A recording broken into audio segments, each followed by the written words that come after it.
All right, let's dive in today. And, the topic is something I think we all struggle with at some point. Self-motivation. Yeah. But, and this is important, I think, we're not just talking about like that initial burst of inspiration. Yeah, right. We're going to go deeper. We're talking mindset shifts Absolutely. and those like concrete steps to get you where you want to be. Think of it like building sustainable motivation. Ooh, I like that. And finding that wisdom in places you might not expect. That's what I love about these deep dives. We find these connections, right? Exactly. And, who better to help us with that than our expert here, a master at connecting the dots between books, personal experiences, you name it, even historical events. I've seen you do it. It's all connected. It is. So today we're looking at the Mastery Manual by Robin Sharma and Your Next 5 Moves by Patrick Bet-David. And listeners, you come to these deep dives for a reason. You want practical advice. Right. Right? Not just some theory, but actual steps you can take, Yeah. and ones that are backed up by real-world success. Exactly. And I think what's so fascinating is how both of these authors, Sharma and Bet-David, they come from pretty different backgrounds, different styles. Yeah. But they both really stress that inner work is the foundation. The bedrock. Yeah, the bedrock of lasting motivation. Like Sharma says, true change, it doesn't come from those external achievements, the money, the status. Right. It starts with really understanding yourself. Absolutely. On a deep level. Deeply understanding yourself. Only then, can you really face those challenges Right. with a sense of clarity and a sense of purpose. Yeah. I think that David takes that idea even further with this concept he calls the personal identity audit. Ooh, I like that. And he asks some tough questions, like what really drives you, deep down? What are your strengths, weaknesses, and even those blind spots we all have? Oh, the blind spots, they can really trip you up. Yeah. Yeah. And actually, Bet-David talks about how, early in his career, he was often perceived as arrogant, Really? completely unaware of it. Wow. Yeah, it took some really direct feedback for him to uncover that blind spot. That's a good point, right? Self-awearness, it's not a one-time thing. Well, it's like this ongoing process. Absolutely. You have to keep working at it. Yeah, and it's so crucial for, we're talking about motivation, right? Right. For setting those right goals. Yeah, great goals. Yeah. Because if you're not honest with yourself about who you are and what you really want, your motivation, it won't last. It fizzles out. Yeah, exactly. So true. Now, Bet-David, he also gets pretty real about harnessing past pain Yes. as fuel. Yes. He talks about, being underestimated, being doubted, Yeah. and how that really lit a fire under him. Yeah. It's about finding your why, that purpose that's bigger than just money, bigger than titles. Right. I think his 4 levels of why that he talks about in the book is so insightful. Oh, yeah. Tell us about that. So he starts with, that basic level of survival, like, we need to make money to survive, right? Right. And then he moves up through these levels all the way to, a level where your work is making a real difference in the world. Wow. Like a real impact. That's powerful. Yeah. And he even gives this really personal example. He talks about this guy, Robbie, who basically broke a promise to promote him. Ooh. Major setback. Yeah. But Bet-David, he talks about how he channeled that into even greater drive. It makes me think, for the listener out there, how can you turn those setbacks into fuel, right? Yeah. Not roadblocks. It's not about dwelling on the negative. Yeah. It's about using that energy productively. And I think Sharma, he kind of echoes this idea with his focus on taking calculated risks. Yes. Doing things that make you uncomfortable, Right. pushing past that fear. Because the growth is on the other side of that. Exactly. It's about expanding your comfort zone. Yes. And Bet-David, he adds this idea. He says, think, 5 moves ahead. Ooh. Like a chess grandmaster. I love that analogy. Yeah. It's about anticipating, strategizing. So you're bold, you're taking those risks. Right. But you're not being reckless. Right. You have a plan. You have a plan. You're thinking things through. It's not about, these overnight transformations. Yeah. Like Sharma's, his small daily acts of greatness. That really resonated with me. Yeah. That idea of consistent progress. Yeah. In those areas like personal growth, kindness, even risk-taking. Yeah. It's like building momentum. Yeah. One small win at a time. One small win at a time. And that consistency is so key. Right. I mean, think about committing to just one act of greatness Each day. each day. Imagine the impact that would have over time. It's a snowball effect, Yeah. right? It starts small. It's the long game. Now, they both talk about relationships too. Absolutely. Sharma, he believes that great teams, they need authentic leaders. Yes. Leaders who show compassion, but they also, they make those cuff calls when they need to. Yeah. Right. You got to have both. Yeah, you got to have both. And Bet David builds on that with what he calls this principles-based culture, like treating your business like a family I like that. with strong values. Yes. Honesty, transparency, holding everyone accountable, including yourself. That's crucial Yeah. for that lasting success. And then Bet David throws in this advice I to, and this might sound a little counterintuitive, but to stay paranoid. Stay paranoid. Even when things are going great. Even when things are good. And he brings up this shocking stat, Only a tiny, tiny fraction of the Fortune 500 companies from, way back in 1955 are still around today. Yeah. That's wild. It's a wake-up call. Yeah. That complacency kills. Like, no matter how successful you are, you got to adapt. You got to keep moving. You got to keep innovating. Yeah. You got to be looking for what's coming next, like that chess player planning those 5 moves ahead. Right. Always thinking ahead. That paranoia, it's not about fear though. Right. It's about staying sharp. It's kind of like Sharma's thing about the calculated risk. Yeah. But he talks about balance too. Yes. Making sure your work life and your personal life are in sync. Because you can't pour from an empty cup. Yeah, You got exactly. to take care of yourself. You got to take care of yourself. Sharma, he even suggests scheduling time for things like exercise, Yeah. family time, even just solitude, like being alone with your thoughts. Yeah, it's about replenishing yourself. Replenishing, yeah. Yeah. Because when you feel good overall, Yes. you bring more energy to everything. Absolutely. Right. And that feeds back into your motivation. It's a cycle, right? It is a cycle. Now, but David, he's known for hustling, Right. but he also emphasizes family. Yes, he does. And he's open about, sacrifices he's made, like missing family dinners Yeah. to pursue his vision. But he stresses that it's a conscious choice. Yeah. And it's about finding what works for your family. Right. There's no one size fits all. No. He even talks about turning those work trips, Yeah. into mini family vacations. Ooh, I like that. Getting creative. Yeah. With integrating your goals and your personal life. So you're not compartmentalizing. Exactly. You're finding ways to blend them. Exactly. Speaking of goals, this idea of future truth from Bet David, that really resonated with me. Yeah.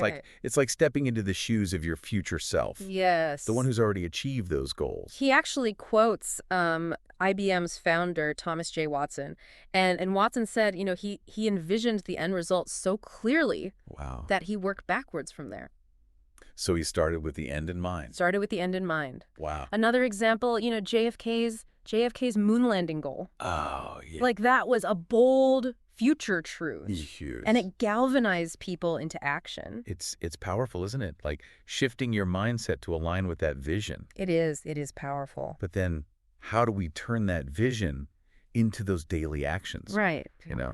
And Sharma, he has some great advice on building what he calls a great day. He does. He believes that, a great life, it's built on a series of well-lived days. And he suggests, starting your day with gratitude. Ooh, I like it. Writing down 10 things you're thankful for. Simple, but powerful. Simple, but sets the tone. Sets the tone. Yeah. Yeah. He also recommends 30 minutes of reading, wisdom literature. Ooh, getting that perspective. Yeah, perspective, inspiration, Yeah. and then the kicker, 30 minutes of exercise. Yeah, you got to move that body. You gotta move that body. A healthy body supports a healthy mind. Absolutely. And he emphasizes, too, ending your day with reflection. Yes. Like, what were your successes? What were your failures? What can you learn from them? Yeah, it's a full cycle. It is.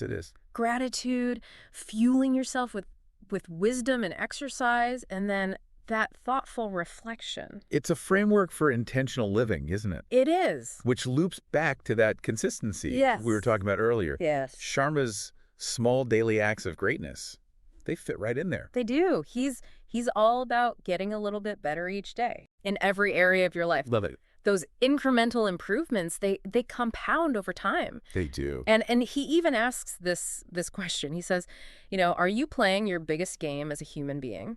Oh, that's a good one.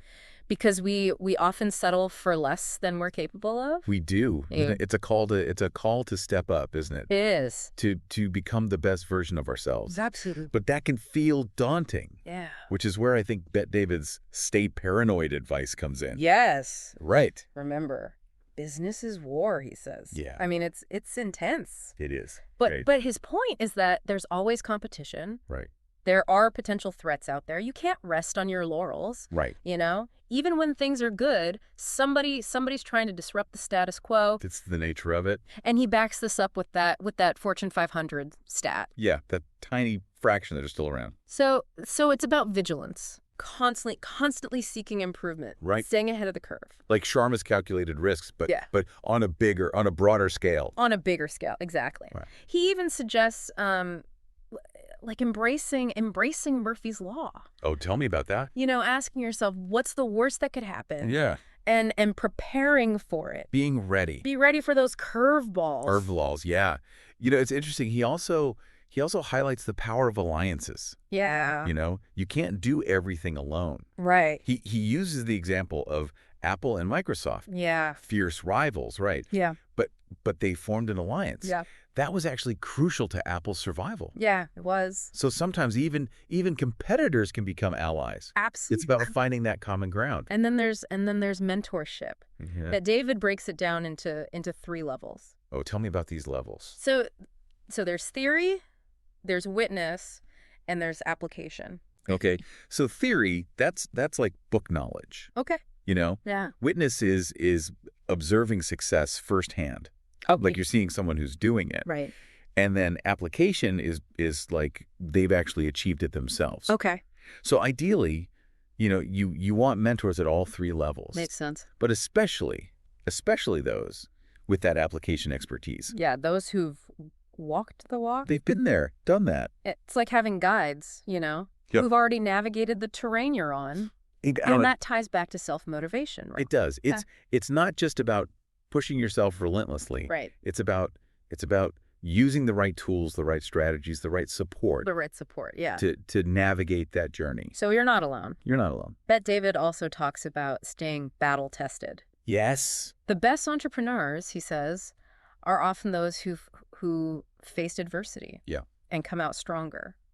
It's about resilience. Yeah. Bouncing back from those setbacks. So you don't get knocked down and stay down. Exactly. And then there's this idea of cultivating power. Yeah. Not in a, domineering sense. Right. But developing your skills, your network, your influence. He has this formula. He says, outwork, out-improve, out-strategize, and outlast. Wow, that's powerful. It is powerful. Always pushing yourself to be better, smarter, more resilient. More resilient. On the competition. Exactly. It's funny, he brings up Steve Kerr, the basketball coach. Yeah. Even after multiple championships, he was still learning. Still learning. From other leaders. Yeah. That's the mentality. That's the mentality. Of someone who's never satisfied. Never satisfied. With the status quo. Always striving. Always striving. Always growing. I like that. Now let's shift gears a little bit. All let's right. move into what Bette David calls power plays. Ooh, power plays. Okay, I'm intrigued.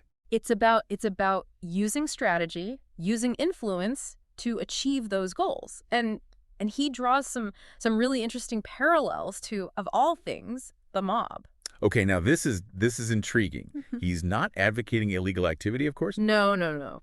But what is it about the mob that he admires? He admires their strategic thinking. Their planning. They're planning, Okay. He talks about controlling the narrative, shaping how people perceive you. Yeah. And your business. Yep. Using your platform to get your message across. And he stresses preparation. Oh, yeah. Right. like a mobster plans a heist. Right. Right. You need to be ready for those important meetings, those negotiations, rehearse your arguments, anticipate objections, know exactly what you want to achieve. Be prepared. Be prepared. He even mentions, like, letting others think your great ideas are there. Oh, that's interesting. Yeah, it's about influence, not control, Okay. you know, Using your smarts using your smarts strategically to get what you want. to get what you want. And that takes self-discipline, It does. which Bet David sees as the bedrock Yeah. of any ambitious goal. And he has this wild story Yeah. Ready. about abstaining from sex in his 20s Oh, wow. until he made his first $1 million. Wow. Extreme, yes. Extreme. But his point is it forced him to focus. Focus. It's about eliminating distractions, right. creating space for your goals to flourish. So you're laser focused. Laser focused. He also distinguishes between future truth, which we talked about, Yeah. and positive affirmations. Oh, While affirmations have their place, he says, future truth is about embodying that future self now, Right. Not just saying it, not just saying it, but acting, acting in alignment with that vision. living it. He even talks about his success as if it's already happened. Wow. It's a powerful mental shift That is. to attract those outcomes. Right. You're already there in your mind. You're already there. But it's not just about those big leaps, right? Right. He uses the analogy of bench pressing. Yeah. You start small, you add weight incrementally, Yeah. and over time, you'll lift far more than you thought possible. It's his 2.5-pound principle. 2.5 pounds, okay? Consistent small efforts. Yeah, They lead to big results. big results. So focus on your journey. Your journey. Right. Yeah. Celebrate those small wins. Celebrate those wins. And this ties into handling losses gracefully. Oh, that's a good one. He shares this story about a mobster whose own father betrayed him. Oh, wow. Deeply painful, right? Yeah.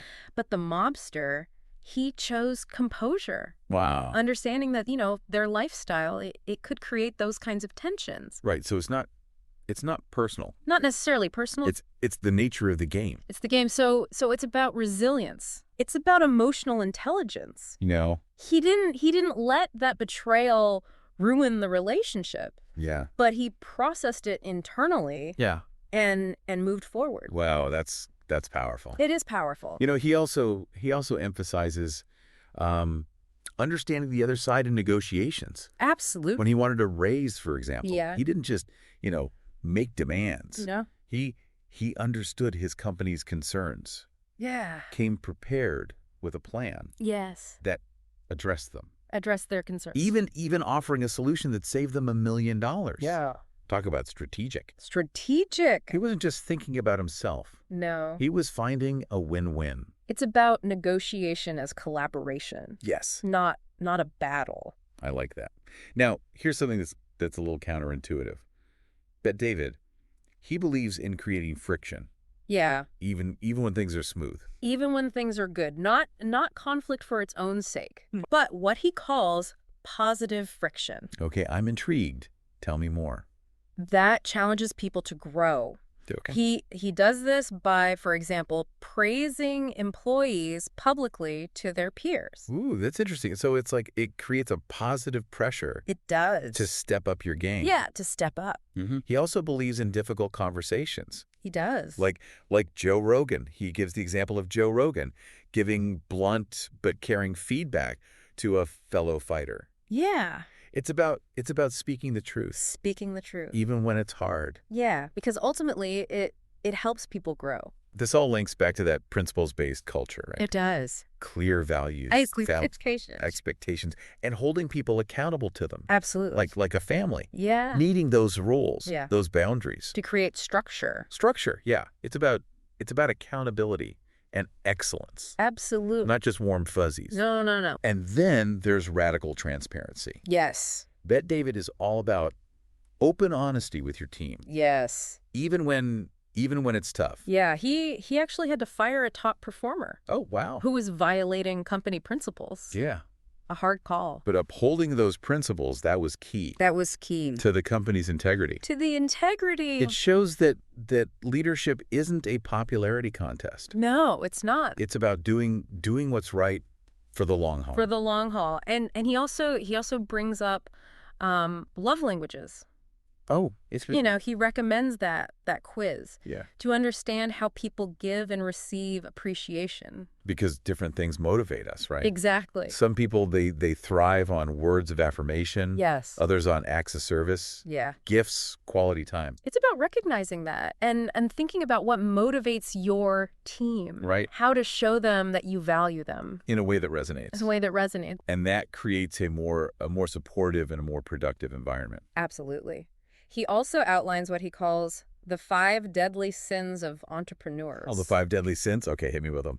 So they are being too cheap or splurging unwisely, Like, letting the wrong people influence you, okay, having a royalty mentality, okay, refusing to adapt, okay. and constantly comparing yourself to others. Oh, those are some serious pitfalls. They are. You know, it's a reminder to be self-aware, I think, Yes. and make those conscious choices Conscious choices. that are aligned with your values and your goals. Absolutely. And then there's the importance of systems. Yes. Bet David is a big believer in systems for everything. For everything. Yeah. Finances, marketing, operations, your team, Yeah, everything. systems, they seem less exciting than, say, future truth. Yeah, yeah. But he argues that they're essential Essential. for scaling your business Yeah. and making it more efficient. He gives five really compelling reasons why. Okay, let's hear them. So, number 1, systems allow you to measure and improve. Okay. Number 2, they clarify where to focus your energy. Okay. Number 3, they empower employees by reducing the need for micromanaging. Okay, I like that. Number 4, they prevent deception by making performance transparent. Okay. And number 5, they create freedom by allowing the business to run smoothly, even without your constant oversight. So he's basically saying build a machine that works for you. Yes. So you can work on the business, not just in it. Exactly. I like that. And he stresses that systems, they take time and effort up front. Yeah, they do. But it's an investment. It's an investment. That pays off big time. Big time. Down the road. But David also talks about momentum. Yeah. And he describes it as the product of who you are and the speed you're moving forward with. Yeah, he sees it like a snowball rolling downhill. Oh, yeah. Gaining size and speed as it goes. Picking up steam. Picking up steam. When you have momentum, you become a force to be reckoned with. Absolutely. And he even offers this 7-step system for what he calls compressing time frames. Ooh, compressing time frames. Basically achieving your goals faster. Faster. So yeah. so those steps are: choose a process, break it down into daily activities, Okay. determine the cost of each activity, Okay. figure out the consequences of not doing the activity, Okay. know how to measure and track your progress, Okay. put together the right team, Okay. and learn from your mistakes to adjust your strategy. Okay. So it's about maximizing your efficiency Efficiency and impact. and impact. I like that. Yeah. He also stresses planning for growth. Yes, but doing it wisely. Okay, wisely, yeah. Don't overspend on things like fancy offices Right. before you need them. Before you need them, yeah. He points out that, so many successful companies, they started in humble places, Yeah. like garages. Garages, yeah. So focus on the essentials. Yeah. Bootstrap where you can. It's about resourcefulness, not flashiness. Resourcefulness, not flashiness. I like that. And it's about staying grounded, Yeah. avoiding arrogance, Yeah. Humility. humility. Yeah. He shares this cautionary tale about a talk show host Okay. whose ego led to self-destruction. Oh, wow. Success Oh, can be fleeting, It can. so stay humble, stay grateful. Always be learning, too. Always be learning. He's a big proponent of seeking wisdom Yes. from those with more experience. Building a network of mentors Yeah. who can offer guidance based on their own journeys. Learn from their mistakes. Learn from their mistakes. He Yeah. calls it the Moneyball approach, borrowing from baseball. Mighty ball. Okay. Use data and analytics to make better decisions. Data-driven. Data-driven. He actually recommends hiring a predictive analytics expert Wow. to help you extract insights from the data you're collecting. Wow. He personally used data to identify this seasonal trend in his business Okay. and adjusted his strategy accordingly. It's about being data informed, Yeah. not just relying on gut feeling. Data informed. I like that. Data informed. And of course, building your team is It crucial. is crucial. Bet David emphasizes finding people who share your values Yes. and are truly committed to your vision. To your vision. Yeah. He also stresses creating a culture of accountability Okay, accountability, yeah. where people are empowered to take ownership Yeah. and make decisions. Make decisions. Like Bill Walsh, he uses the example of Bill Walsh, the legendary football coach. Yeah. He built a system that allowed his assistants to thrive even after they moved on to other teams. Yeah, it's about creating a legacy Yeah, a legacy. that goes beyond your individual accomplishment Of individual accomplishments, yeah. and giving your team clear direction. Right, so don't just say, go get them. No, no, no. Provide specific instructions, specific expectations, Give them a roadmap. a roadmap. Track their progress, provide regular feedback. It's about nurturing a culture of performance Right. and continuous improvement. Continuous improvement, yeah. And don't forget about financial discipline. Oh yeah. Bet David is adamant Adamant. about tracking your expenses carefully Yeah. and having a deep understanding of your cash flow. Deep understand. He encourages seeking funding when needed, Yeah. but doing so strategically. Strategically, he has 4 key questions to ask before raising money. Okay, hit me with these questions. Number 1, how much do you need? Okay, Number 2, what's your valuation? okay. Number 3, how will the money be used? And number 4, what does an ideal investor look like for your business? So it's about having a clear plan Clear plan. and knowing what you're looking for What you're looking for in a partnership. in a partner. Yeah. He also talks about building relationships with investors who bring more than just money to the table. Right, those strategic partners. Strategic partners Yeah. who can help you grow, help you navigate challenges. Mentorship almost. Mentorship, absolutely. And of course, conflict is inevitable It is. in business, In business, in life. in life, yeah. Yeah. But David, he believes it can be managed Yeah. constructively. Constructively. He emphasizes listening to understand the other person's perspective. Yeah. Staying calm, staying professional, Yeah. even when things get heated. Even when things get heated, yeah. He shares a story about a time when he faced this difficult customer Yeah. who was demanding concessions. Yeah. And instead of getting defensive, he took the time to understand the customer's concerns Okay. and found a solution that addressed them. It's about finding that win-win. Win-win. Right. Yeah. Preserving the relationship. Preserving the relationship and a strong personal brand is crucial. Yeah. It's an asset that can open doors, build your influence. Bet David, he emphasizes authenticity. Authenticity. Right. Yeah. Staying true to your values. So being true to your values. He also stresses building a strong online presence. Yeah, Wow, it's amazing. We covered so much ground today. we did. From inner work, to those calculated risks, building teams, Yeah. even embracing a little positive friction. It's been quite the deep dive. It really shows you how multifaceted self-motivation is. Yeah. It's not just about like willpower. Right. It's about strategically combining those mindset shifts Right. with those actionable steps. It's like we've got this toolkit now Yeah. from both Sharma and Bet David. Yeah. We've got the personal identity audit, those small daily acts of greatness, Yeah. the future truth mindset, so many more. And what's so interesting is how these concepts, they're powerful on their own. Yeah. But they become even more potent when you use them together. Yeah. They create this synergistic effect, propelling you toward those goals. I'm thinking about that. Stay paranoid advice. Yeah. It could easily make someone like really anxious. All right. But when you combine it with Sharma's emphasis on balance, Yeah. finding that inner peace, Yeah. it becomes about strategic preparedness. Yeah. Not just like worrying all the time. Exactly. It's about being a chess player, Right. not just a pawn reacting to circumstances. And that ties back to the power of self-awareness. It does. Right. The more you understand yourself, your strengths, your weaknesses, even those blind spots, Yeah. the better you can leverage these tools. It's like knowing which tool to use for which job. Yeah. You wouldn't use a hammer to tighten a screw. Right, right.